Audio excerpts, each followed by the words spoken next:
Soy el pastor Juan José Gil. Estamos viviendo algunos de los momentos más tristes también en la historia de la humanidad, no solamente en la historia general, sino en estos momentos, en este contexto. Y no solamente la historia de la humanidad en sí, sino de la historia de la propia Iglesia, del propio cristianismo. Sabes, muchas veces decimos, bueno, es que no oramos suficiente, es que no leemos la palabra de Dios lo que deberíamos, no estamos haciendo las cosas que deberíamos y nos comparamos exclusivamente con ciertos personajes que quizá en la historia reciente hayan sido un modelo tremendo de estas cosas. Y no lo estamos haciendo como ellos. Pero déjame decirte algo que lo veo incluso más importante de revisar, porque esto de tenemos que orar más o tenemos que leer la palabra de Dios, todos sabemos que es así y que si lo hiciéramos las cosas serían diferentes. Pero hay otras cosas de por medio. Hay asuntos en la vida de cada cristiano que no se han resuelto y que por tanto tenemos que ser capaces de autoanalizarnos, examinarnos a nosotros mismos, como nos dice la Escritura, para ver si realmente estamos en la fe o no. Entonces, déjame señalarte por lo menos 6 o 7 cosas que yo veo que son algo así como la raíz y la causa de por qué el cristianismo está, por lo menos desde fuera se ve así, está fracasando. Primero de todo es por la amistad tan tremenda que tenemos con el mundo.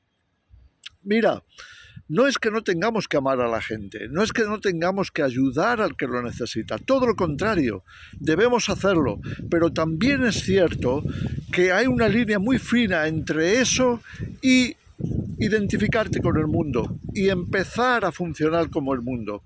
Ese es el primer error, yo diría, de la Iglesia hoy. Excesiva relación, amistad, incluso imitación, el hacer las cosas igual que el mundo, el pretender ser como el mundo, en fin, todas estas cosas que la palabra de Dios nos prohíbe, porque nos dice que la amistad con el mundo es enemistad contra Dios. Eso es lo que Santiago dice en su carta, en el capítulo 4. Léelo, hasta el punto de llamarnos almas adúlteras por hacer eso mismo. Entonces, seamos sinceros, reconozcamos esta realidad, porque si no nos deshacemos de estas cosas, difícilmente vamos a avanzar. Vamos a ser los cristianos, los discípulos de Jesús que debemos de ser. Y yo me considero cristiano hasta la médula. Mi convicción es total por nuestro Señor Jesucristo. No creo en otro personaje que no sea Él. No creo que nadie más nos pueda salvar de ninguna manera, ni en este mundo ni en el otro. Solo Jesús. Y estoy dispuesto a hacer por Él todo lo que sea necesario con su ayuda y con su gracia. Pero ¿qué nos pasa? Número 2. Nos puede la codicia. Muchas veces miramos al mundo y mira que Juan en su primera carta nos dice claramente en el capítulo 2, no améis al mundo ni las cosas que están en el mundo, porque amar al mundo nos aísla del amor de Dios. No podemos servir a dos señores, dijo Jesús. O servís a las riquezas o servís al reino de Dios. Entonces, no se puede sencillamente querer agradar a todos, y mucho menos a nosotros mismos, en este sentido. No es que yo tengo derecho a tener esto, aquello, lo otro, y comenzamos a ponerlos como prioridad, y queremos ganar lo suficiente para tener esto, y más que esto, y más allá, y hasta lo confundimos con la bendición de Dios. Esto es un problema. Tenemos que estar dispuestos, punto número 3. Falta de convicciones. Tenemos que estar dispuestos, repito, a mantener nuestras convicciones firmes, porque de lo contrario es que no nos vamos a sostener en pie delante de las dificultades. Si perdemos ese espíritu de sacrificio que supone el defender tus convicciones por encima de todo, entonces seremos cristianos tan debilitados que ya no podremos representar a Cristo, ni a representar al reino de Dios, ni representar sus valores y principios. La falta de convicción nos pierde. ¿Por qué estás cambiando tus convicciones cristianas, tus valores bíblicos? ¿Por qué? ¿Por agradar al mundo? ¿Por agradarte a ti mismo? ¿Por qué estás perdiendo ese enfoque y esa fortaleza con la cual seguramente iniciaste tu carrera como cristiano? ¿Por qué has cedido? Ten mucho cuidado, porque si no entendemos esto, es muy posible que nunca nos recuperemos y el resultado puede ser sencillamente apostasía. Y entonces, punto número 4, es que caemos en la comodidad. Sencillamente nos acomodamos, nos hacemos nuestras 4 paredes, nuestro sofá, nuestra televisión, nuestra cama mullida, nuestra buena mesa, nuestro buen frigorífico, nuestras 4 cosas que nos gustan, nuestros juegos y demás, y llegamos a un punto de tal comodidad que acabamos viviendo para eso. Y nos hemos olvidado de que estamos en una militancia. No estamos aquí para ser meros cristianos civiles, estamos aquí para aprender a ser soldados cristianos.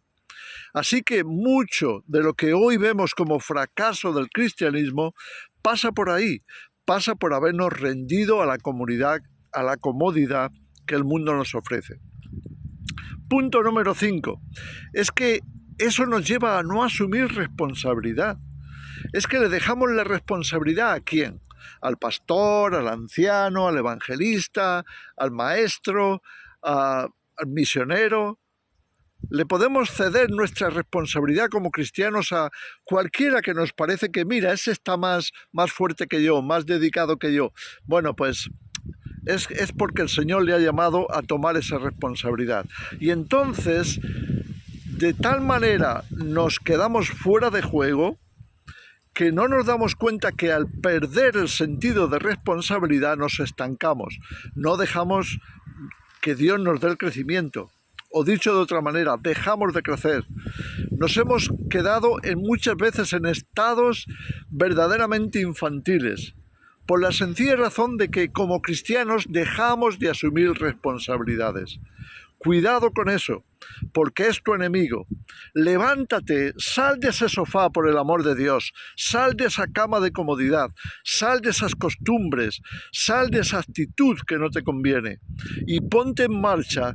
Toma la espada de la palabra, toma el escudo de la fe, toma una determinación de que vas a ser un cristiano auténtico, verdadero, que vas a pelear la buena batalla de la fe, que vas a hacer lo que sabes que es correcto y que vas a defender los valores y principios enseñados por nuestro Señor en el Evangelio y totalmente revelados en la palabra de Dios. Si no asumes responsabilidad, serás un cristiano terriblemente débil. Así que, punto número 6 o 7, sin la falta, es decir, si no tenemos las cosas claras y si no tenemos nuestra militancia clara, entonces difícilmente vamos a pelear como deberíamos. Eso significa que nos rendimos al mundo, nos rendimos a las cosas que dice el mundo, nos rendimos a las medidas que adopta el mundo, nos rendimos a lo políticamente correcto, nos rendimos a todos esos líderes, la mayoría de las veces ateos, contra Dios, contrarios a Dios, incluso anticristos. Gente que asume posiciones grandes de poderosos en la tierra, pero que son totalmente anticristos. Y nos rendimos a sus medidas, nos rendimos a sus consejos o a sus opiniones, en vez de estar buscando lo que es correcto, en vez de buscar la verdad. Y al final acabamos totalmente rendidos al engaño y a la mentira. Y mira que Jesús lo advirtió para el tiempo del fin. Mirad que nadie os engañe. Mateo 24:4. Mirad que nadie os engañe. Y sin embargo, nos dejamos arrastrar por el engaño hasta el punto de entregarnos, si fuera necesario, a nuestro propio verdugo. ¿Cómo podemos caer tan bajo? No podemos, y eso lo único que hace es revelar nuestra condición, que estamos fracasando en nuestro cristianismo, que estamos deshonrando a nuestro Dios, que no estamos valorando el sacrificio de Cristo como deberíamos. ¿Sabes? Todas estas cosas, mira, yo pondría un número 7, Porque con todas estas cosas en las que fallamos es que acabamos teniendo un complejo de inferioridad.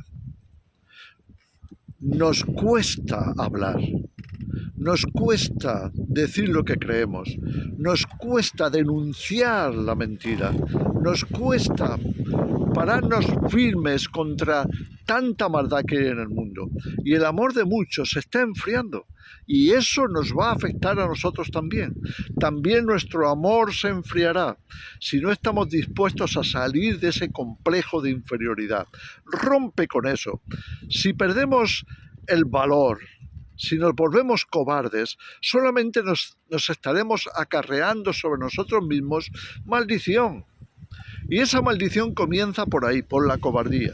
No estamos lo firmes que deberíamos de estar. Por el amor de Dios, ten en cuenta estas cosas. No podemos seguir así, porque efectivamente, desde fuera, déjame que te diga, que se ve que el cristianismo se ha reducido a una religión más. Y por eso no se le distingue, no se valora el cristianismo como debería de valorarse. Con el poder de la cruz, con el poder del amor, con el poder de la gracia, con el poder del perdón, con el poder de defender la verdad a toda costa, con el poder de vivir en valores y principios como nadie más, con el valor de dar testimonio de que Dios está con nosotros, de que nuestra fe es firme, de que nada es imposible para nosotros, de que tenemos una actitud de conquista. ¿Sabes? Si no tenemos esta actitud de conquista como cristianos, entonces somos sencillamente como hombres débiles que son incapaces de presentarle batalla y cara al enemigo. Si no lo hacemos, no solo nos esclavizará, sino que nos arrastrará con él al peor de los destinos.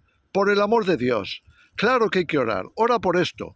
Ora porque la iglesia reaccione. Ora porque el cristianismo se revitalice. Ora por sí, por avivamiento, pero no el avivamiento blando de que haces 2 o 3 milagros y esperas que todo el mundo se rinda a tus pies. Déjate de historias. Ora porque haya un cambio de corazón en el ser humano, haya un cambio de corazón en las vidas, hay un cambio de corazón en el cristiano, empezando por ti y por mí, para defender la verdad a costa de lo que haga falta, incluso con nuestra vida. Si no lo hacemos, nada nos distinguirá de la apostasía. Estaremos negando nuestra fe y nos estaremos alineando, poniendo en el bando de los perdedores. Y acuérdate, los cobardes no entran en el reino de los cielos. Solo los vencedores lo logran. Sal de la actitud tibia en la que hayas caído. Que el Señor os bendiga.